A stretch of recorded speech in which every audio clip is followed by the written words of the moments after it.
Democrats are starting to speak out following President-elect Trump's convincing victory. NewsNation's investigative reporter Rich McHugh sat down with Lindy Li, who sits on the DNC's Finance Committee, for what turned out to be a pretty candid interview. Here's just some of what she had to say. We're going to keep losing if we don't make drastic changes to the party. Top donors have not gotten any sort of briefing or an apology or any sort of explanation as to where our money went. We're $20 million in debt. Someone has to pay that off. I don't understand why it's such a big deal for me to tell the truth, because it seems so patently obvious to me that it was a disaster. This wasn't a loss. This was a shellacking.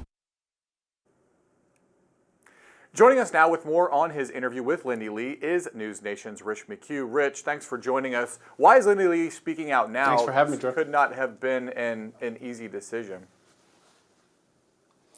You know, I think she spoke out and she's shocked that everybody is shocked. She just said what she believes is the truth. And the fact that people are reacting the way they are, she says, look, ultimately this is what everybody, the leadership inside the DNC is saying.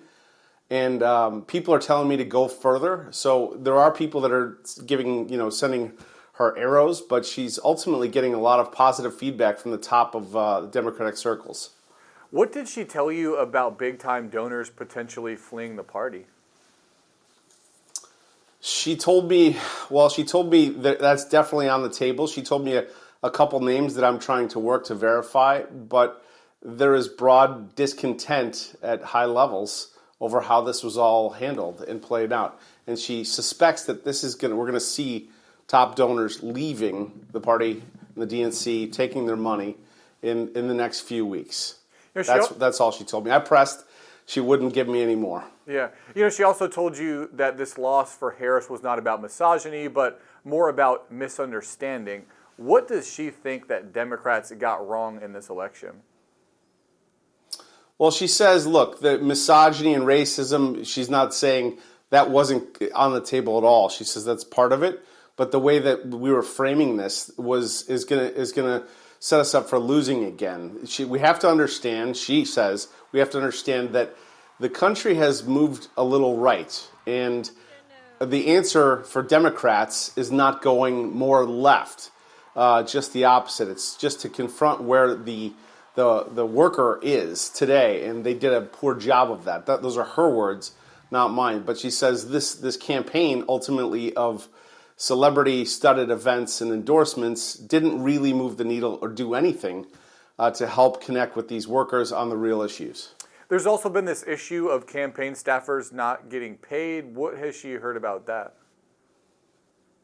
She said she's heard from 7 or 8 individual staffers. She didn't specify if they're part of the PA campaign or national campaign for Harris, but she said she's heard that. And I specifically have spoken to one employee or a staffer who worked there for a short time, resigned in the state of Pennsylvania, and is fighting to get payment. So she believes it's real. It's all part of this $20 million in debt and continued fundraising effort.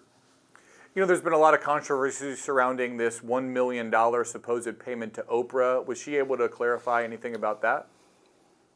No, she was similarly shocked to learn this, looking through the FEC data and where all these millions went. She was like, look, there were massive chunks of money going to, as she said, random staffers.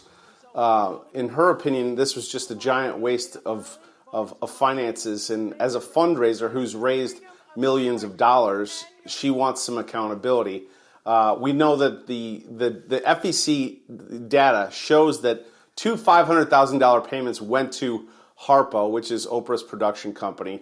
Oprah's company put out a statement saying ultimately this was for a live streaming event back in September, but read between the lines. People are going to read it one way and say, look, this was a quid pro quo sort of thing.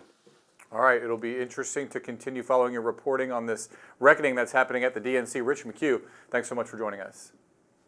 Thanks, Drew. Thanks for having me. The U.S. Supreme Court has refused to hear a request from former White House Chief of Staff Mark Meadows to have his Georgia election interference case moved to federal court. It's a win for Fulton County DA Fani Willis, who charged Meadows, President-elect Trump, and others over alleged efforts to overturn Georgia's 2020 election results. Meadows argued his case should move to federal court, citing his role as a federal official. Lower courts, however, rejected this claim. In a statement, Meadows' attorney called the prosecution politically motivated and expressed confidence in Meadows' ultimate exoneration. During the 2024 presidential election, President-elect Trump campaigned on border reform, attacking Democrats' lack on border protections and crime at the hands of illegal migrants. While accepting the Republican Party's presidential nomination, Trump mentioned the murder of Lakey Riley, a 22-year-old nursing student that was killed while jogging in February. The suspect, an undocumented immigrant from Venezuela, was arrested and is facing trial. Now, Republican lawmakers are renewing a push for legislation called the LAK Riley Act, hoping to make it law once Republicans take control of Washington. NewsNation national correspondent Miles Hayes has the latest on the suspect's trial and the new push for legislation.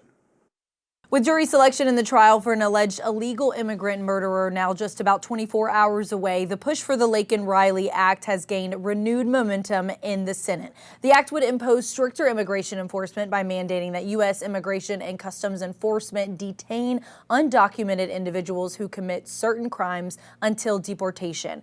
It would also allow states to sue federal officials for failing to uphold immigration laws. The bill was introduced back in March by Alabama Republican Senator Katie Britt and fellow Senator Ted Budd of North Carolina, 1 month after Riley's body was found in a wooded area not far from campus. Investigators confirmed that she had suffered blunt force trauma to the head.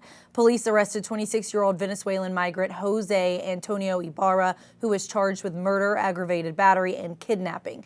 Senator Britt argues that the bill is critical for public safety. The act already passed in the House with bipartisan support earlier this year, but there was not enough support from both sides of the aisle in the Democratic-controlled Senate. Democratic leaders have expressed concerns about potential issues with due process, mandating detention before conviction. They also question the constitutionality of allowing states to sue federal officials for not enforcing immigration laws. Other Democrats have criticized this legislation for using a tragic event to justify anti-immigrant policies.